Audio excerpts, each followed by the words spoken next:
Comic Book Savant, Comic Sense.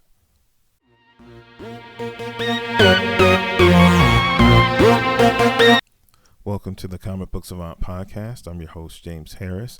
This episode, we're going to be doing a Comic Sense episode where we're going to be doing a trade review of Star Wars, The Rise of Kylo Ren. I did a first reads episode a while back where I reviewed the first issue.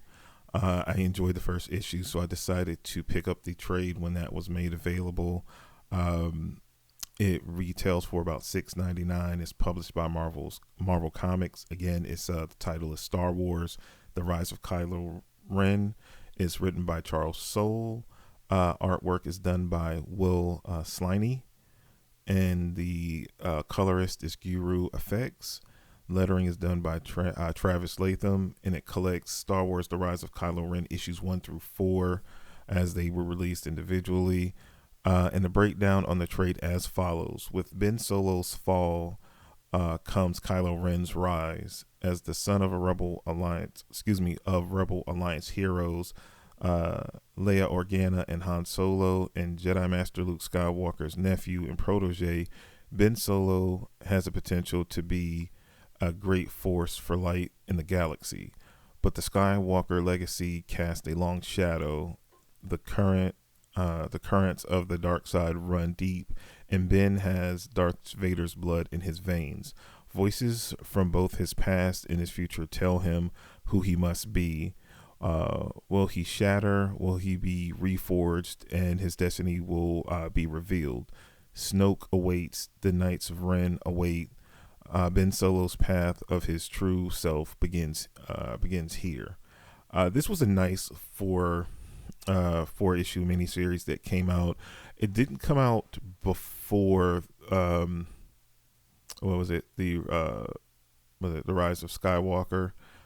This came out, I think, right after the movie was released, if I'm not mistaken. But let's get into it. I have to say, overall, like I said, I did the first reads review. Definitely has some strong points. Written by Soule, which at this point has become one of the seminal or preeminent Star Wars writers when it comes to the comic book side of things. But it's expanding because now, as I'm recording this, we are in the age of the High Republic, and he wrote the first novel in this publishing initiative that spans through novels, young adult novels, comics. They're doing a live action show as well. So this big initiative, it got pushed back. It was supposed to launch last year in 2020. Because of the pandemic, things got shifted, and it's just launching at the beginning of this year. To date, if I recall, one novel, which is Charles Soule novel, and 2 young adult novels have been released, and I think a couple of issues of the comic, or 2 comics. It's either 2 separate comics or 1 comic with 2 issues have dropped at this point as I'm recording this now. And he's more than cemented himself as one of those seminal writers in just all of Star Wars, not like because he's expanded out. So not just comics, but again, that cachet is ever growing at this point because he's branching out more. And he was already a novelist before I think he came into comics. So this is not his first foray into writing novels, just his first one in writing a Star Wars related one. So I just wanted to make that point.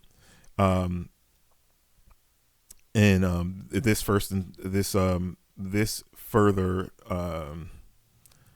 continues with him just bringing solid Star Wars stories to light. I've spoke about it in the past. He's done, I think, 2 different two different Lando miniseries that were really good. He's done a Star Wars run. I think right now, at one point he wrote, I think he's writing the main Star Wars comic now. He's all over the place, but he just keeps writing great series. And he also did a Obi-Wan and Anakin mini limited series that was great that I reviewed. I think I reviewed it on the YouTube channel as well. He just has his pulse on that Star Wars universe and the different characters. So he just keeps knocking it out the park. I felt like this story needed to be told, uh, since we never got really Ben Solo's portion of the story of the events we saw that happened in the Last Jedi, um, and we never got clarity on it. We got some clarity on it, but we didn't see all of the events the way we wanted to, like we first thought we might in the Rise of the Skywalker. So I was hoping, my initial hopes were we were gonna get more clarity, and I say that's the one failing or shortcoming in this story. By the end of it, I felt like it was kind of a letdown what we got, but I know certain things are restricted because it might be further stories they want to tell down the line via TV, movies, or what have you, or maybe through another novel that we might get or might already be in the works. That, I felt like it's still more to see in this story. We have some clarity, but not as much as I was hoping for when I originally heard the announcement of this series and the time period they were going to cover. But I feel Soule did a great job of filling in a lot of the past of in the past. He did a great job filling in gaps where, like, Anakin's young, uh, how Anakin was manipulated by Sheev very early on, that led to his eventual turn to the dark side. This story in that way helps kind of see that same thing between Ben and Snoke's relationship.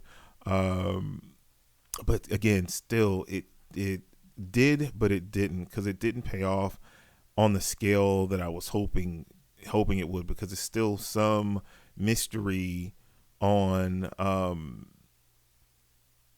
how deep and how long Snoke's influence had been, but you do see shades of it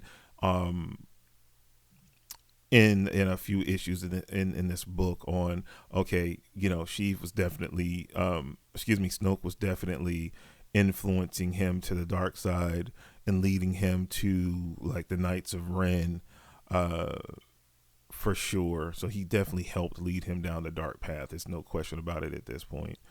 And another problem I had for what I say is a relatively solid story throughout is the overall execution of the story.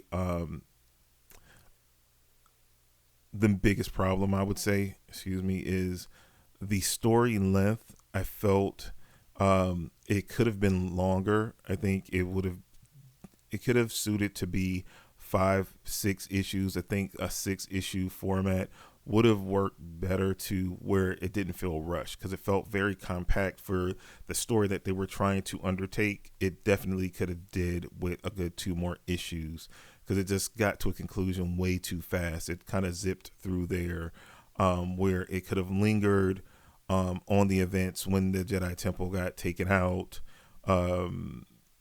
Kylo's interaction with Snoke, that could have been an issue in itself, but it was only a few pages in one issue.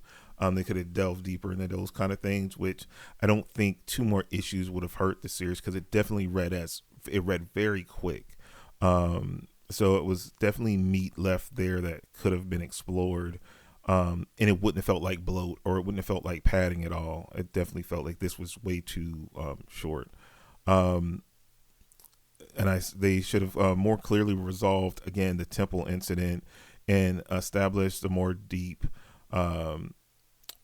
delved more deeply into Snoke's and Ben's relationship. It was very lightly touched on, and like I said, it was one of the most disappointing parts of the book, because, again, I've seen Soule write a similar story when he did the Anakin Obi-Wan miniseries, and it was done so well, and I felt like it was so lacklusterly done here. But I don't blame Soule on that, because he's proven himself as a writer on the Star Wars content. But this came out so closely to the movies that I feel like that was a limiting factor, that the story group might have limited him on how deeply he could dive into it. And if that was the case, they didn't need to release this so close to the movies. They could have waited a year or so out where more could have been revealed after other different, different things that they released, far as, books and the novelization of the story and all that stuff comes out. It came out in that wave of stuff, which I think probably hurt this project more than it helped it. And they might have used it as a piece to kind of, because like I said, I think it was coming out around at the time of the movie, when the movie was released, or right after. Again, the last year has been such a blur. I'm trying to remember specifically the time frame, but it was very close to it. And so that could have been why it seemed hampered or limited. But it definitely felt like, compared to the other things that he's written, that this had the most hands on it, or where he was most tied, probably by the story group there at Lucasfilms, on how deeply he could dive into these things. Because other things seemed like he had carte blanche to do what he wanted, and they definitely seem like more fully fleshed out stories compared to this one. Sliney's is an artist that I'm not familiar with, but he turned in great consistent artwork throughout the series. His pacing, page layout, backgrounds looked very good, and I definitely want to see more of his artwork in the future. Not even if it's not on the Star Wars book, because he does have all that down with those visuals and with the backgrounds and the exotic backgrounds and so forth. Just anything. I just think he again looks like a very good talent that I definitely want to see more of in the future on more projects, be it with Marvel, DC, anywhere. Get this guy some more work. I'll say this, the only misstep, and I said this in the first reads, if I remember correctly, that the only thing I felt like that was off in his artwork was it was in one of the flashback parts of the story where he was showing a young Ben Solo. It seemed like the proportion of his face was still like adult size on a child's body, and it looked jarring.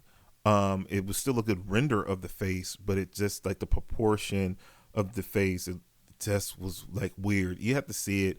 It didn't bother me, but it did, like, it triggered me to be like, oh, that's off. It's good, but it's off. His head looks too big for it to be like a mid-teens version of the character. But again, sometimes that happens in artwork, so I won't mark it off much for that. But everything outside of that, that's the only kind of misstep or flaw I could see in his artwork throughout the whole 4-issue mini series. In my recollection, that was the only thing. So when it comes to the bottom line of what I grade this for, I give it a 6.75 out of 10. So I would say this is a wait for the trade, which it is in trades. That's why we're talking about the trade review. It's not that top of the stack must run out and buy immediately. If you catch it on sale and pick it up, because like I said, it has some shortcomings. I would have to say, out of the Charles Soule Star Wars stuff that I've read, this might be the weakest. But like I said, I don't think it's based upon him. I just think it was the limitations of how close this content was being released to when the film was released, that kind of hogtied him somewhat, because he was limited because it was so close to the content. Like I said, I maybe if they do a follow-up series, they allow him to do a follow-up series, down the road, when it's some more distance from it being so new, that we can go back and fill in some of these gaps. We can see him early, maybe another prequel series, or maybe even I wouldn't even mind what they did kind of with Vader, if they did something like this with Kylo, that spinning off of this series, do like a 25 issue series like he did with Vader, where we can go really dive deep into his mindset and his journey, because this ends with him taking the name Kylo Ren, but filling the gaps between this period and the events that happened in what was the first sequel movie was, The Force Awakens, maybe, and do that, because I liked how they're doing the Vader series, where they picked up certain gaps in Vader's life in between the movies to fill them out. It would be kind of cool to see a set of like 25 issue series for Kylo doing a similar thing, I think that might be really cool and could solidify how important a character he is in the Star Wars mythos, because I definitely think it's more there that we can flesh out with the character. But that's all I have for you guys for this episode. As always, you can follow me over at comicbooksavant.com or over on social media on Twitter and Instagram at comicbooksavant. It's definitely more reviews coming. Yeah, I have so much content. Like I said, I'm building up a stockpile of stuff. So I've read so many comics. So it's more first read episodes coming through the Comic Sense episodes, more trade reviews for sure. So it's way more to come. I'm not skimping on the comic book content at all. So it's so much that I've watched and read that I have a pile of stuff ready to record for you guys that'll be coming out. So more reviews are coming soon. You won't have to wait long. They won't all be Star Wars based. I just went on this Star Wars trip and I was watching a lot of it. So again, I got more stuff other than Star Wars stuff coming. So don't worry about that. But that's all I have for you guys for this week. As always, you guys stay safe out there. I cannot stress that enough. Love you all for all your continued support of me and the platform and the show, and it's going to continue to grow. I appreciate you all so much. But again, stay safe, take care, and until next time, I'll talk to you soon. Take care. Bye.